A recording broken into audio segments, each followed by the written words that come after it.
Good morning. So, you want to learn logic.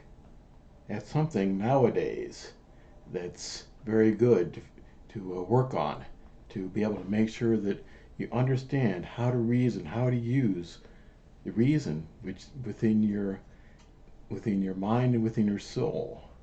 And you can start out with a very short introduction like this. This one by Graham Priest is actually pretty good, and I made my own notes in it, and it's got some it basically introduction to logic. It's got a nice little bibliography at the back, and a nice little glossary, and actually some guide to some symbols too, symbolic logic. But you may want something meatier. Dialectic, which is talking about logic, really is a part of the Christian classical education, which is seeing a renaissance right now, a resurgence. And in the trivium, it preceded by grammar and followed by rhetoric. And technically, I actually, in the 65, during the 60s and 70s, some of the teachers I had were, some of the curriculum were closer to the old classical curriculum ideas. In eighth grade, I had a teacher who was not terribly well liked by my classmates, but she taught us grammar. The next year, I took Latin. Our Latin teacher, again, she was in her last year before retirement. She went over grammar with us again as we were learning Latin. That's the way which the Trivium says it should be done. In that same year, I had a teacher on writing, going over grammar. The mere English, like the Winston Churchill was over and over because he was too stubborn to go to the next grade that he kept on being drilled in, which was a big part of, as he ascribed it to, his later success. So, preceded by language and grammar, followed by rhetoric, and generally, classical Christian education says that what we would say about 12 year 12 onward to 7th grade in the United States should be followed by learning logic. So the best book, Logic as a Liberal Art, R.E. Hauser, an introduction to rhetoric and reasoning. And this is a fairly long, big book as far as its size. It's about 400 pages, and it's got selected problems in it. It could be used for self-study. It goes over both traditional logic, which goes back to Aristotle, his formulations, and it goes forward to symbolic logic. Symbolic logic is what we find nowadays. It's used for computer programming especially. They need to be a good programmer, as I have been for almost 30 years. Need the mastery of what they call Boolean logic and operators.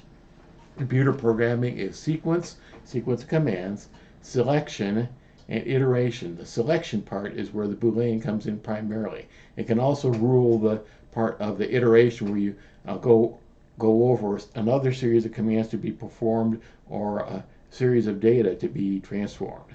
So that's the quick answer. Boolean logic decides what's going to be chosen at any point depending on what the needs of the program at that point. So knowing logic, one of the reasons I was able to pick up computer programming so quickly was that I had some symbolic logic, just a day of it from a Christian philosophy professor back in seminary, but somehow that stuck with me and it came back to me, and I was able to pick up the logic part of programming very quickly. And it's also useful for understanding the scriptures to understand logic.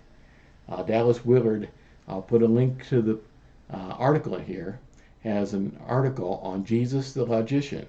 And there are a number of cases in the scripture where the language form is that of a syllogism or an enthymeme, as they're considered in antiquity, that shows that basic logic is part of the way that we communicate and we reason, whether we come to the actual formulations or not.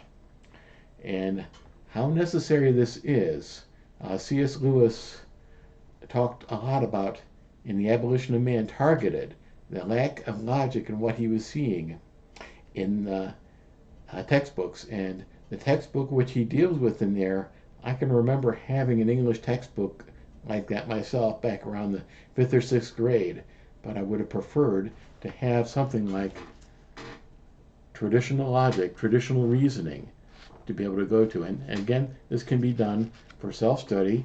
You can, depending on how old you are, I think that open and determined 7th grader could deal with this. I think in high school, I would think it would be a good idea for a number of people to go through this prior to entering college or university, to be able to reason with the professors on what you'll be going over in class, what your contributions will be. Pretty much when you're doing a test or a paper, you need to be able to reason out with the material that you've been given. So, and I must warn you that this book, which deals with logic, can be kind of a gateway drug to understanding logic, because he recommends you go on to this guy right here, Aristotle. These are the two books I have in my library right now for logic. Prior analytics and posterior analytics are the primary parts of logic, and you don't necessarily need to get these editions, though. Let me show you why. It's Greek and English, and I have a background in Greek, classical Greek from college. My undergrad was in classics, so that's how I go through find the Greek so compelling, because when I read over a translation, I go, okay, well, that's what you're translating. What did he say? So, continuing onward, you might want to go on to also Willard Van Orman Quine. Quine is elementary logic, which is a summary of pretty much symbolic logic, or his later one, Methods of Logic, which deals with the forms of logic. This is the forms of logic, and you can even go on to continue on to being a logic junkie. Immanuel Kant on logic. This is one which I've started a couple times, but these are, I'm probably going to try to go to it again. Just simply, I think I was under a lot of stress when I tried it those other times, and I just simply had to put it aside. But apparently, it had a lot to do with what he went on to later. So, you can become a logic junkie. There's even more in logic, which I'm not showing you right now.